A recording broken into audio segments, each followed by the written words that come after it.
చాయ్ సాక్షన్ Telugu trading ఇన్స్టిట్యూట్కి స్వాగతం. Stock market విశ్లేషణ కోసం మీకు సరైన స్థలం. ఉచిత ట్రేడింగ్ కాల్లు, ఉచిత పెట్టుబడి కాల్లు, ట్రేడింగ్ వ్యూహాలు మరియు ఇన్వెస్ట్మెంట్ చిట్కాలు. ఈరోజు మనం స్టాక్ మార్కెట్ అప్డేట్ సమాచారం గురించి చర్చిస్తున్నాం. భారత స్టాక్ మార్కెట్ బెంచ్మార్క్లు సెన్సెక్స్ మరియు నిఫ్టీ 50 నవంబర్ 21న ఉదయం ట్రేడ్లో 1% తగ్గుదలని చవిచూశాయి.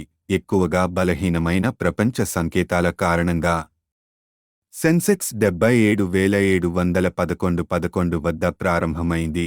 1% పడిపోయి 76,802.73 వద్ద. నిఫ్టీ 50 1% పైగా పడిపోయి 23,263.15 వద్దకు చేరుకుంది. మరిన్ని వివరాలను పొందడానికి దయచేసి మా ఛానల్ని సబ్స్క్రైబ్ చేయండి మరియు బయోలోని టెలిగ్రామ్ లింక్ని అనుసరించండి.